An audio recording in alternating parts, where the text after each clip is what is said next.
All right, we're live. We're back. What's up, everyone? This is Sunny Ray's the Sunny Ray Show. Today, I'm joined by Ryan Kaliski. Ryan, where in the world are you right now? Great pronunciation, huh? Some people mess it up the first time. I'm from I had to slow Montreal. it down a little bit, just make sure I Yeah, I get it saw right. But are you in Montreal? that. Yeah. Cool. I was just there a few weeks ago. My business partner, love Montreal. So Ryan, why don't you just kick us off by telling us, I don't know, a couple sentences on where Match, what you guys do, really at a high level. Obviously, we're going to go deeper into it later on in the interview, but if we can start there, that would be great. Yeah. So WearMatch is a marketplace for 3PL operators to market their facilities very dynamically. And on the other end, it's a way for anyone being brand shippers, importers, or other 3PLs to find them and connect with them. We have a bidding platform on WearMatch, and we have a bunch of tools to help these 3PLs with their own digital marketing. Um, 3PLs are third-party logistics warehouses. They offer many different types of services, certifications, amenities, technologies. Their marketing's a bit archaic. So we provide them software to dynamically market each of their buildings so people know what they offer. And if people know what they offer, it'll kind of streamline and enhance the whole quoting process for 3PLs and brands and shippers. We're kind of becoming like the Facebook for the space in a way. So 3PLs could actually create, add friends and connect with peers in the space, and send them deals. Because a lot of, you have a warehouse in Chicago, you may get a deal in LA. A lot of 3PL operators have connections in those spaces. So we're trying to be the software that allows them to kind of connect and send each other scopes. A scope is a project. Got it. So Ryan, take us back, I guess, before WearMatch.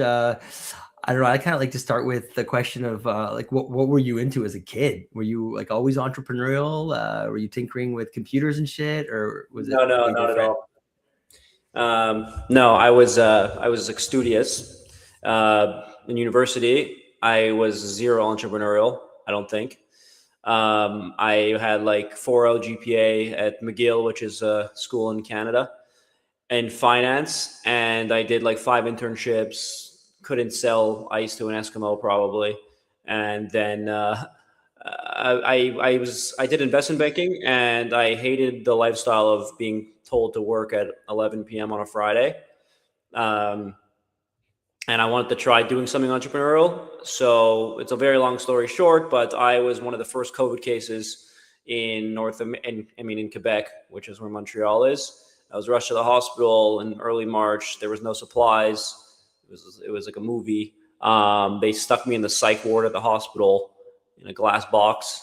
Long story there, but I realized there's a shortage of supplies during the pandemic, and I said, you know what? Let's just try and see if I can buy and sell medical gloves. So, very long story short, I ended up starting a medical supply distribution company, earned a few government contracts in Canada, and then gained a pretty cool network of people and companies in North America buying and selling anything ranging from nitrile gloves to latex gloves to medical masks. I imported a bunch of KN95s, uh, vacutainers, basically a bunch of stuff with different SKUs and different certifications. So I was using a lot of 3PLs and freight brokers, because if I wanted to buy goods in one city and sell it somewhere else, it would mean I have to ship it somewhere, store it, and then distribute it to whoever my customer was. So running a distribution company in your early 20s Yeah. is no joke. What was the hardest part of that experience? You know what? I learned a lot of valuable lessons at a young age. Um, Nothing to do with WearMatch, but um, I got like you really only learn lessons if you pay for them. I believe in that, and in terms of like due diligence in the business world, I was naive when I was younger, like any young 20-year-old is. And I made mistakes, and I lost significant amount of money. I made money, but there's times you lose money. There's scammers, and deals go wrong, and warehousing issues, and problems with the goods. So I always think that, like, if you mess up for free, it's bad. But if you mess up and it costs you, you're not going to make that mistake again.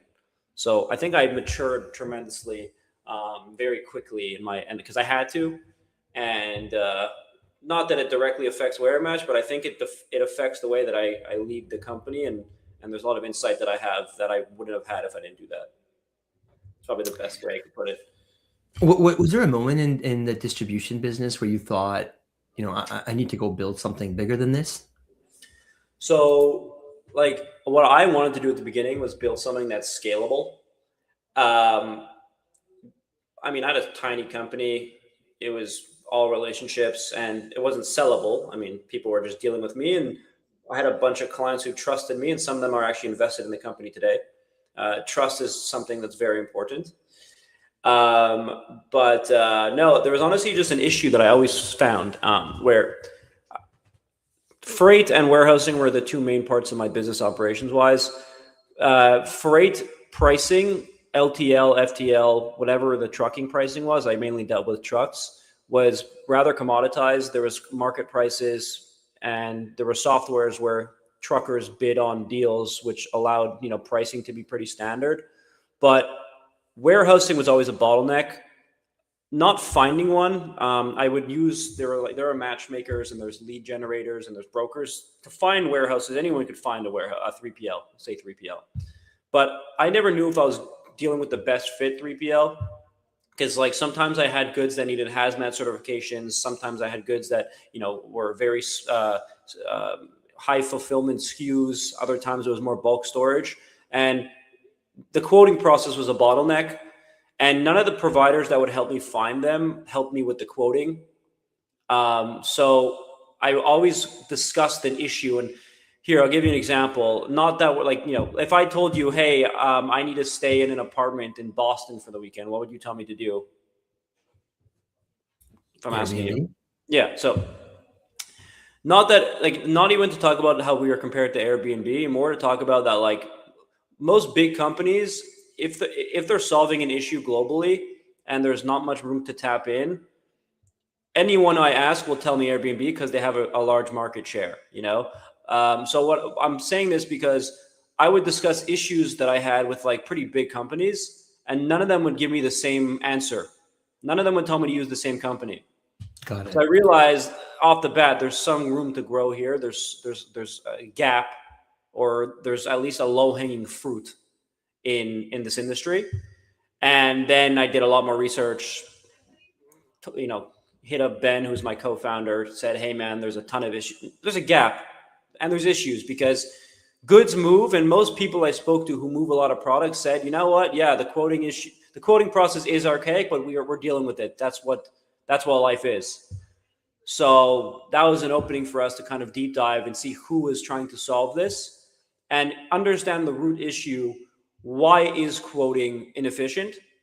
What we thought was 3PLs. They're some companies have 15 buildings, and if you go on their websites and you want to find out what they offer, they have a bunch of Apple Map links.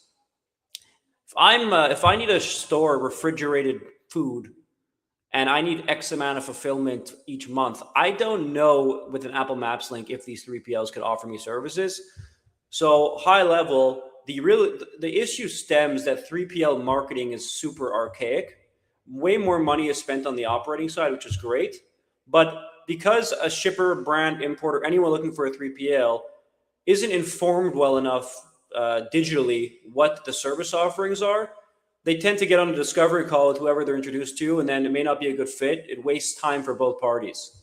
So we wanted to create a software that helps 3PLs market better, which in turn helps companies of all types filter out and find the best facility for their specific need.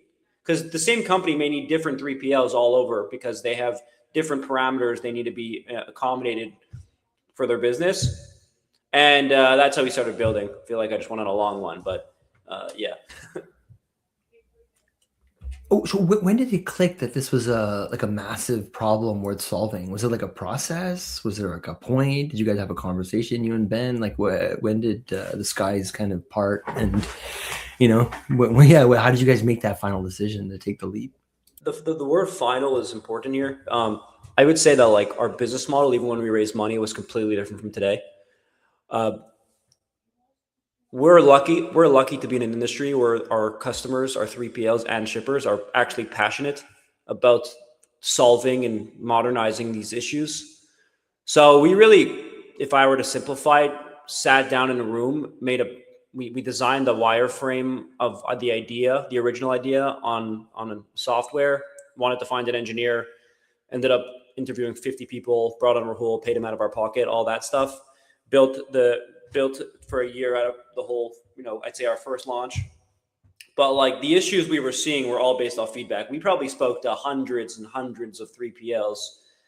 I was lucky because I had a network of 3PLs because I was their client before. And I remember I would fly around. I took 80 flights in 2022. And I wanted to make sure my goods were safe. So I'd go warehouse to warehouse. And I always made a point to speak to the warehouse manager and ask him like about his process. And every warehouse, you'd walk through a beautiful warehouse and they tell you how beautiful, look at these robotics, look how beautiful the floors are.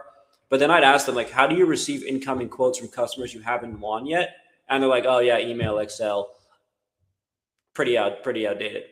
So another thing is like, if you're these warehouses, when they were trying to win deals, they wouldn't know where they needed to be because the customer who they're quoting out is talking to a few other providers, and they would always wonder, like, I wonder where I need to be. What is he seeing elsewhere? And that's because there's no marketplace for it. When you buy a stock back in the day, I could go and buy a stock back in the early 1900s because there's no marketplace or there's no exchange or there's no digital exchange. It's tough you could go and sell a stock above the market price because there's no digital way to compare things. And we didn't change the industry. We're trying to create the infrastructure that allows everyone to communicate very quickly, but digitally. So there's matchmakers, there's lead generators, there's all these people, but really they'll connect, and I use them. They would connect me, but then I'd be on my own for the quoting process. And they're also not helping 3PLs beyond leads, because if you don't bring someone a lead and you're in that space, then there's no value. We're the first private equity backed, capital raised company doing this, which means it's a very low hanging fruit.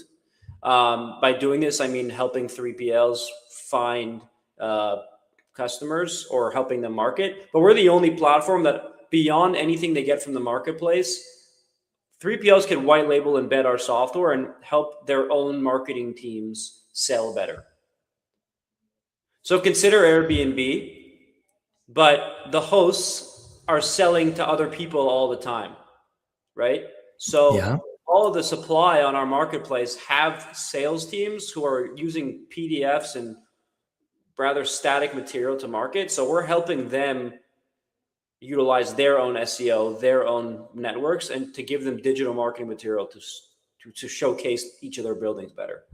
It's the best way I could put it. But I mean, a bunch of other stuff.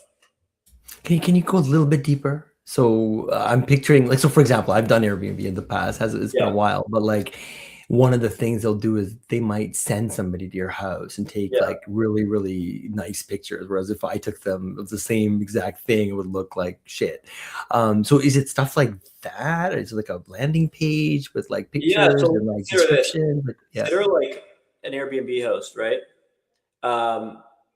They don't have their own websites. They're posting on Airbnb or on VRBO.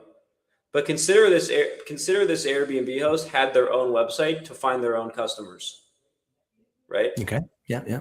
What we're doing is allowing them to, and I'm giving a huge analogy here. I'm hoping everyone who's watching is following. We're giving these companies a way to use our software. So basically take the listing they have on WhereMatch, which is very informative and dynamic, and white label, put it on their own website. Meaning that when people go on their website and look up for their buildings, rather than having Apple Maps, they're going to show all their facilities. That if you click on the building, it's going to show all the specific certifications, amenities, services, technologies that they have. And something we built on is this really cool scope builder. So we actually let our customers, and a scope builder is a way to receive information.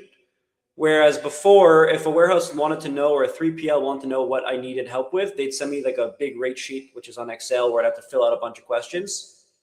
So we've built a digital clickable version of that brands could actually fill out or one time on our platform rather than 15 times if they want to get quoted out 15 times. And then we kind of like Expedia in a way, allow the brand to send the project out to providers. But we basically allow these 3PLs to utilize our software as an organization tool for their own customers. We may have went a bit off topic there, but trying to paint the picture. No. I'm following. I'm picking up what you're putting down. So you described. I mean, this is we can talk about whatever you want, by the way. But I, by the way, as someone who's built a marketplace, right? 13 years ago, I built India's first Bitcoin exchange.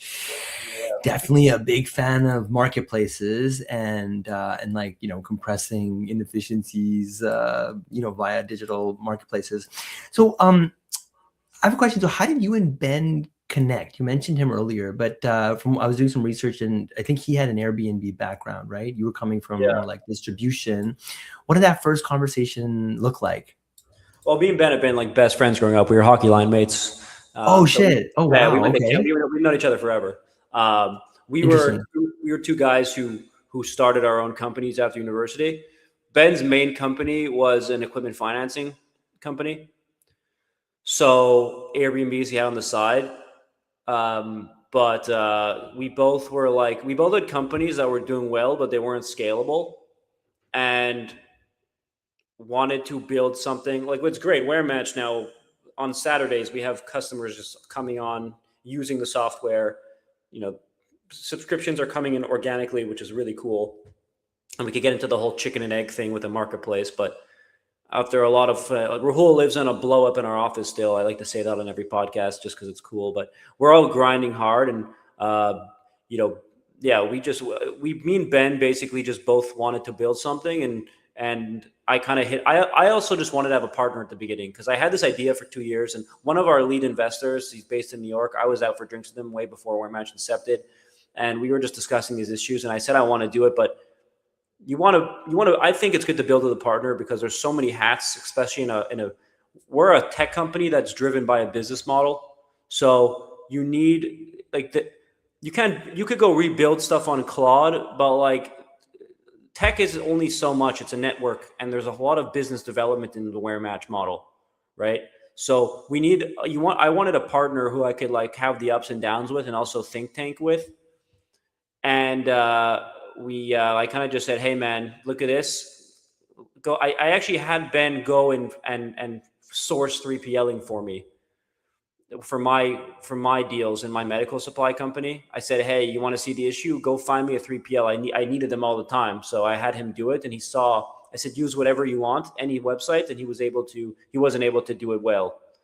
So he saw the issue and we said, let's just get to work. We're very do people. We don't like to, we think as we go, but a lot of people have ideas. They'll sit around. They'll like think of a million ways to do it and they won't do anything. Like first thing we did was got an office, went to go to a liquidation store, buy some chairs and just got going. I love it. Hey, you brought up Rahul a couple of times. Is he the CTO? Yeah. So how did you convince a technical co-founder to bet on, warehousing of all things? To this day, I don't know why he joined us.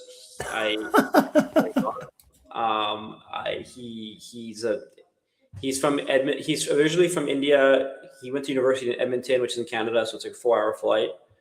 We interviewed like 50 people. Me and Ben sat for 2 months, interviewed all day, different engineers, 4.0 GPAs at big universities, PhDs. Rahul had the heart. I don't know why he had the heart, but he had the heart. He didn't really understand the business model at the beginning, but I think he just really didn't want to get a job. He had a job offer for like 170 grand. I think he saw something in us as people that he innately just believed that we would succeed if he listened to us. I think we're very lucky that we all connected. And I think that when things happen well, or when things happen fast, or when things happen, for a reason. I don't know why I can't think of the word. It's because like he just saw something in us and went with it, and then everything just started working out. And it was a long process building a tech with 3 people for a year, because you're not only building tech, you're building a business model. So he would build product that he did good, but like our users or our 3PLs would say they don't want that, so we'd go rechange it. So there was a lot of rework going on to make sure that the product works for everybody, because now we have like 800 3PLs and counting, all being able to use the product. We have customers in multiple continents, all with the same issues. And I said it on a previous podcast, but like if they didn't have accents, I wouldn't think I think they're all like working at the same company. So we've created a product that's been working for a global industry, and we have demoed, and you could go show our platform to people after. Not like literally not one person has said, I don't like this. And that's not because we're geniuses. That's just because if you speak to 5 people and 4 of them give you feedback and you listen, and you speak to 5 more people, chances are a few more will agree with, say that it's good. And you keep taking feedback and it snowballs, and then you have a product that like very high percentage of people are good with. So it's not like there was never like a one moment. It's more just it's all the heart. We just got the heart here, man. That's what I like to say. Easter was yesterday. I said, anyone want to take a day off for 15 people? They all said, no, fuck that. I don't know if I'm allowed to swear on the podcast, but that's what they said. So It's all good, dude. So where Match launched in Jan 2025 and raised $2 million almost immediately. How did you pull off fundraising, that fast as a first-time startup founder? I basically went to, it was easy. I mean, honestly, it was easy because we're solving a very prominent, like a very easy to see global need. It's a very low hanging fruit industry. The company's trying to do it. We didn't think we're doing it nearly as well as it should be done. And I think that our investors believed in us. Our product wasn't great in January. I actually always make jokes that it was horrible, but our investors believed in the team. They believed in me and Ben and Rahul. And there's the market issue, and then there is the team. And they thought that if these guys are going to grind all day long with some capital, then they think we're capable and they think we could solve an issue. And some of my investors are derived from people I did a lot of business with who trust me, because trust is huge. And the same way they were sending me their money to buy them product, and they knew I wouldn't steal their money or mess up deals. I think they basically gave me they were confident to tell their family offices that I'm a guy they could trust, and people like working with people they want to work with. So I think that's really what it is. But our product wasn't fantastic last year. We had 25 buildings when we onboarded. If you looked at our software without the team, you would not have invested $1 in it. But that's, I think, what it was. Was it David Bazov from Fit Ventures that led the round? He led it, exactly. So you also had investors from Dubai and the UK. Yeah. How did you attract global capital from Montreal-based logistics startup? I mean, you kind of answered it a little bit, but like it's just not something you hear every day. Yeah, go ahead. Yeah, the benefit to being in Montreal is we actually could build really cheap, not in terms of quality, but in terms of cost. The Quebec government gives credits back for building technology here, so there's a huge plus. And like I said before, the same. One of our investors is strategic. They're a fulfillment company globally. They're based in the UK, but they have buildings in Australia, in the Middle East, in East Asia Pacific. Every group we spoke to completely saw the issue we're solving as if it's all one country. So there's some industries that are regionalized. Like even if you look at real estate, it's different in different markets, but like logistics is global. And logistics is also the backbone of society. Most people, they'll buy things on Shopify or on Amazon, and they think they just click a button and it shows up to their door. But 3PLs and moving goods and storing them is the backbone that like no one knows about. So I think they saw that we're tapping into a very underappreciated industry, and they said, let's do it, I guess. Yeah. So you called it now several times the Airbnb or Zillow for for warehouses. How does the bidding system work, and why is that better than the old way? Yeah, look, I don't love calling it anything. I think it's a mix of everything. People say we have a Shopify component because we allow 3PLs to build storefronts and websites for themselves. They're selling their buildings. The Airbnb aspect is the user interface. And then there's the Zillow because it's a way to, I guess a bit of more the bidding aspect where you could get quoted out through the platform. The way the bidding works is very simple. Um, Before Wear Match, if a brand wanted to find a 3PL, they would use their network and they would go and call 5 different sales teams and get on 5 different sales calls and answer 5 different discovery sheets. And I'm repeating myself because that's just one step of the way for them. It's a huge pain point. Then they would have to find the right person in each facility, all this stuff, only to get back 5 different quotes back that they'd have to compare. And some guys may be more expensive for certain line items. Some guys are cheaper for certain line items. Every company has different distribution needs. So very simply put, if one company is more expensive by the pallet, but cheaper by the label, but it's a very label intensive project, maybe it's a better option. There's a lot of math involved. So that's one issue. But the other issue is the 3PLs get no visibility on like where they are competitive or not. There's a bunch of CRMs and WMSs for when you have customers, but the whole pre-process when you don't have them logged in yet, it's still pretty archaic. So WhereMatch allows someone to come on and not fill out 5 different rate sheets. They give the software their project scope. The software will read all the buildings. That's why we want 3PLs to market their buildings.